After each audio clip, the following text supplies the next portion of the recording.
Her Har Mahadev. Welcome to hydrogen classes. मेरा नाम है सागर। आज का टॉपिक है factor affecting the rate of reaction. कई सारे फैक्टर, उसमें से जो पहला फैक्टर है effect of concentration of reactant on rate of reaction, वो हम आज पढ़ेंगे। उसमें हम पढ़ेंगे rate law expression and order of the reaction, ये समझेंगे। आइए देखते हैं, इट इज़ वेरी इंपॉर्टेंट। इससे न्यूमेरिकल थ्योरी दोनों क्वेश्चन आते हैं। हर Har Mahadev. Welcome to hydrogen classes.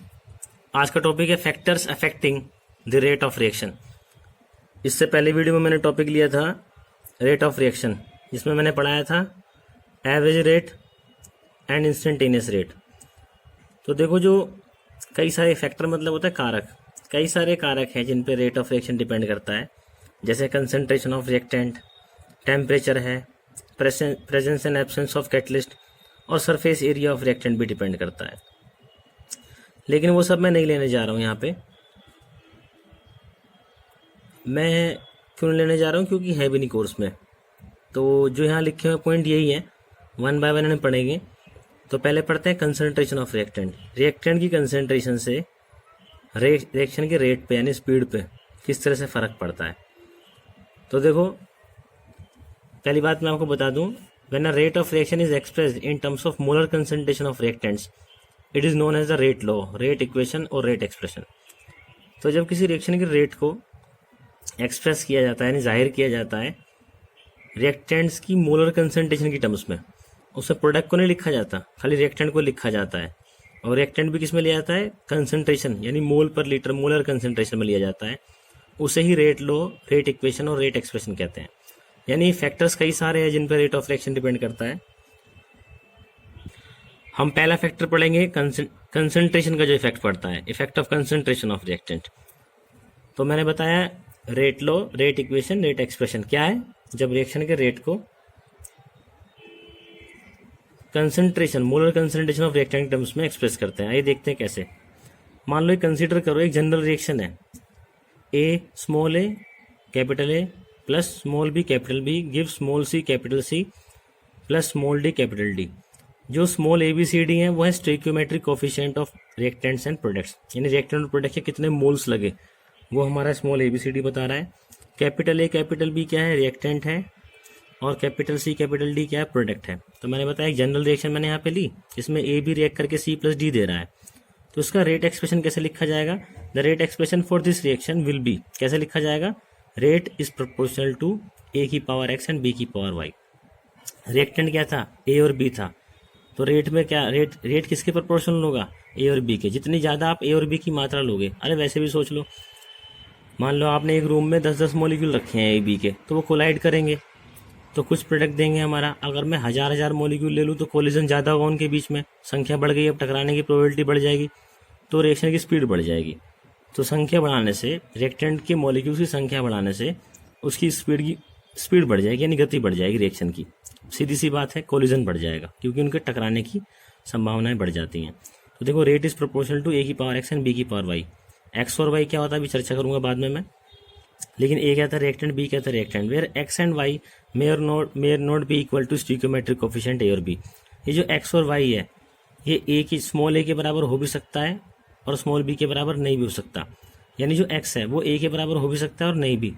जो वाई है वो स्मॉल बी के बराबर हो भी सकता है और नहीं भी।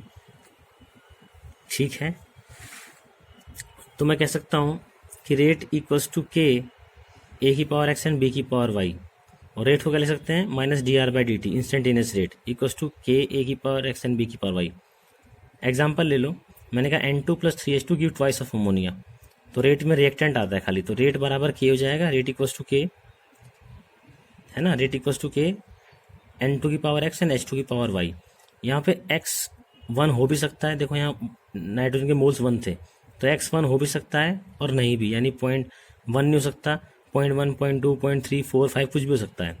वाई यहाँ पे वैसे 3 था, मोल्स H2 के 3 लग रहे थे, लेकिन यहाँ पे वाई मैं कह रहा हूँ 3 हो भी सकता है और नहीं भी हो सकता, यानी 2, 3, 4, 5, 0, 1, 2, 3 कुछ भी हो सकता है। तो रेट लिखते वक्त, रेट लॉ लिखते वक्त बच्चा क्या करता है, हम ये बात समझ गए हैं। रेट लॉ में क्या होता है? Rate is proportional to reactant, reactant की कंसंट्रेशन के प्रोपोर्शनल होता है, यानी मोलर कंसंट्रेशन के। स्क्वायर ब्रैकेट का मतलब होता है मोल पर लीटर, मोलैरिटी ले रहा हूँ मैं N2 और H2 की। ये तो हमें पता है कि मोलर कंसंट्रेशन के रेट डायरेक्टली प्रोपोर्शनल होगा। प्रोपोर्शनली का साइन हटता है तो के भी आता है कांस्टेंट, जिसे रेट कांस्टेंट भी कहा जाता है। तो के क्या है यहाँ पे, रेट कांस्टेंट, ये मैं लिख दूंगा बात आगे। पर मेन बात क्या थी, N2H2 रिएक्ट करके अमोनिया दे रहा था। रेट कैसे लिखा जाएगा, रेट बराबर के N2 की कंसंट्रेशन एंड H2 की कंसंट्रेशन का प्रोडक्ट, पावर x और y आई। x और y यहाँ पे स्टीकियोमेट्री के बराबर हो भी सकता है और नहीं भी। के मैंने क्या बताया, के इज प्रोपोर्शनली कांस्टेंट और रेट कांस्टेंट, इसे रेट कांस्टेंट कहा जाता है। तो आप जान लीजिए रेट लो है क्या। तो rate law is expression, rate law वह एक्सप्रेशन है इन विच रिएक्शन रेट, जिसमें रिएक्शन रेट इज गिवन, दिया जाता है in terms of molar concentration of reactant, reactant की मोलर कंसंट्रेशन के टर्म्स में, with each term raised to some power, जिसमें हर टर्म की कुछ पावर होगी, जैसे जो मैंने एक्स और वाई लिया हुआ है, विच मे और may not be equal to stoichiometric coefficient, वो स्टीकियोमेट्रिक कोफिशिएंट के बराबर हो भी सकती है पावर्स और नहीं भी, ऑफ द रिएक्टिंग स्पीसीज, यानी रिएक्टिंग स्पीसीज की इन अ बैलेंस केमिकल इक्वेशन। किसी बैलेंस केमिकल इक्वेशन में, देखो मैंने यहाँ पे क्या लिया था, N2 + 3H2 बैलेंस थी। किसी बैलेंस केमिकल इक्वेशन में जब रेट को रिएक्टेंट्स की मोलर कंसंट्रेशन एकदम उसमें लिखा जाता है, जिसकी कुछ पावर्स होती हैं और वो पावर स्टीकियोमेट्री के बराबर हो भी सकती है और नहीं भी, this is called rate law expression. तो ये बात मैंने आपको बता दी, एग्जाम्पल में दर्शा दिया है। अब आप देखिएगा एक बात और, एक और एग्जाम्पल मैंने यहाँ पे दे दिया, H2 + I2 गिव 2HI। तो रेट लो कैसे लिखा जाएगा, रेट बराबर के, में रेट किसके प्रोपोर्शनल होगा, रिएक्टेंट के, यानी H2 और I2 की कंसंट्रेशन के प्रोपोर्शनल का हटेगा, कांस्टेंट आ जाएगा। तो रेट बराबर के H2 की पावर x एंड I2 की पावर y, और x और y मैंने आपको बताया ये हमारा किसी इक्वेशन को देख के नहीं निकल सकता, ये बात मैंने लिख दी यहाँ पे। The rate low for any reaction can not be predicted by simply looking at the balance chemical equation, but it must be determined experimentally. तो आपके मन में सवाल आ रहा होगा, सर ये तो बात ठीक है, रेट बराबर के हम यहाँ रिएक्टेंट की कंसंट्रेशन लिख लेंगे मोलैरिटी में, मोल पर लीटर, और उसकी जो पावर्स है एक्स और वाई वो हमें कैसे पता चलेगी, तो वो पता चलता है बाय एक्सपेरिमेंटल। तो एक्सपेरिमेंटली कैसे पता चलता है वो मैं नहीं बता रहा हूँ, बहुत लंबा हो जाएगा ये, तो आपको जानना भी नहीं है वो, आपको तो बस ये जानना है कि हाँ बाय एक्सपेरिमेंट एक्स और वाई की पावर आ जाती है, और रिएक्टेंट आप यहाँ पे लिख लोगे रिएक्टेंट कंसंट्रेशन, इस तरह से पूरा रेट लो एक्सप्रेशन लिखा जाता है। तो आइए, ऑर्डर ऑफ रिएक्शन क्या होता है। ऑर्डर ऑफ रिएक्शन से हमेशा एग्जाम में क्वेश्चन आता है, बहुत इंपॉर्टेंट टर्म है। तो यहाँ लिखा है मैंने, ऑर्डर ऑफ रिएक्शन क्या है, इन अ रेट लो एक्सप्रेशन, ये रहा ऊपर आप देख चुके हो, रेट लो एक्सप्रेशन आप देख चुके हो ना अभी। In a rate law expression में the sum of powers of concentration of reactant is known as order of the reaction. साफ लिखा हुआ है, जो रिएक्टेंट्स की जो कंसंट्रेशन है उनकी पावर का जो सम होगा किसी रेट लो एक्सप्रेशन में, जैसे मैंने यहाँ पे लिखा हुआ है, ये एक्सप्रेशन लिखा हुआ है, इसमें रिएक्टेंट्स की कंसंट्रेशन जैसे H2 और I2 की कंसंट्रेशन की पावर यानी एक्स और वाई, इनका जो सम होगा यानी एक्स वाई का जो सम होगा वही हमारा ऑर्डर ऑफ रिएक्शन कहलाता है। फॉर एग्जांपल जैसे रेट बराबर के हो गया था a की पावर x एंड b की पावर y, तो इसका ऑर्डर क्या हो गया x + y बराबर n, तो n is the order of the reaction.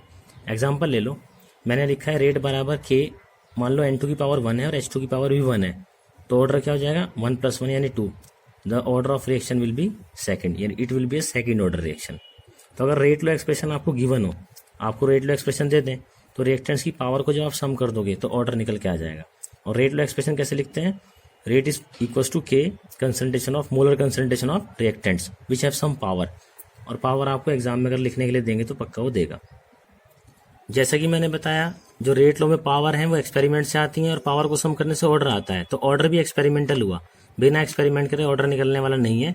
और ये एक्सपेरिमेंट से 0, 1, 2, 3 एटसेट्रा और इवन फ्रैक्शन यानी 1/2, 1/2, 1/3 ऐसे भी निकल के आ सकता है, और ऑर्डर माइनस भी आ सकता है, वो हम कुछ नहीं करते, वो एक्सपेरिमेंट से ही आता है।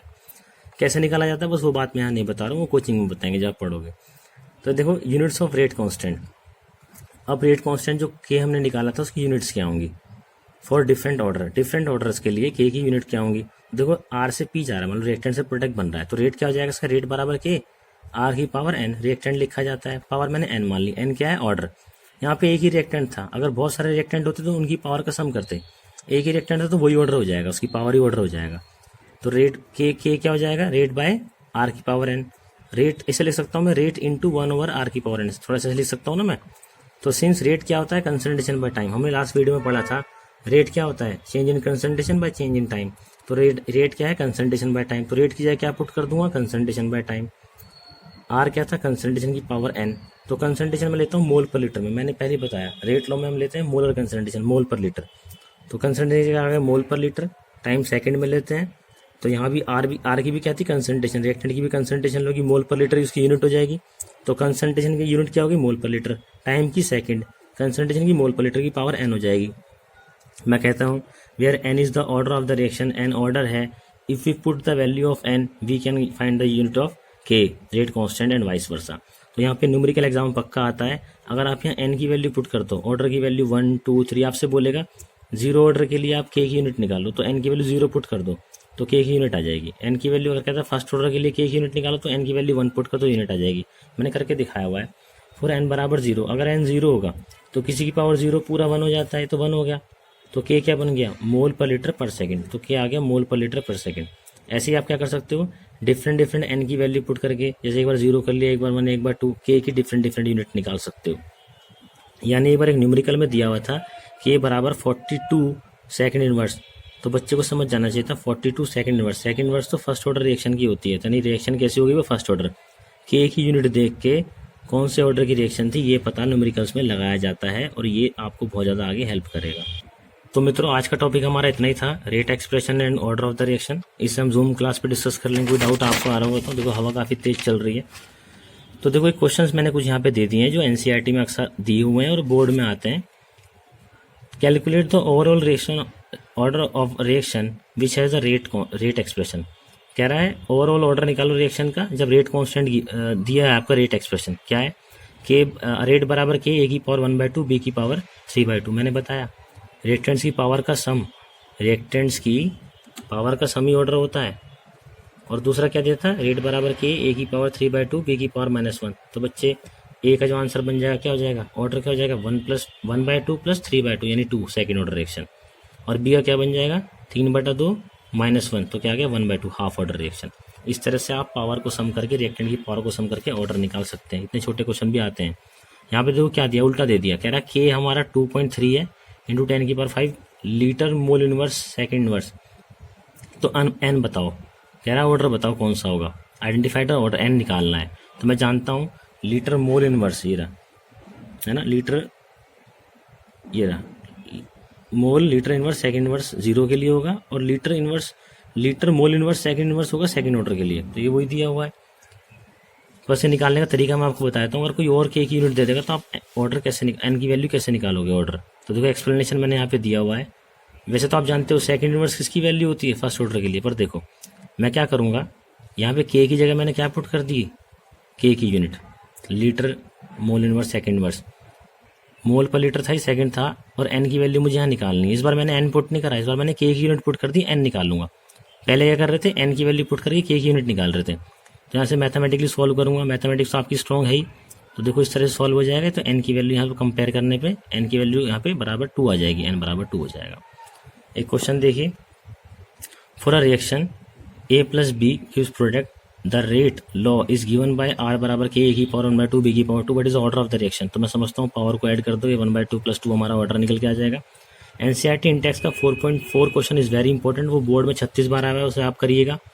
और आप एक्सरसाइज के क्वेश्चन भी ढूंढ के खुद से कि ऑर्डर के और रेट इक्वेशन कितने बैठेंगे खुद से आप करेंगे, वो भी कई सारे क्वेश्चन बोर्ड में आते हैं। बाकी हम जूम पे डिस्कस करेंगे। Thank you very much. If you have any doubt you can call me.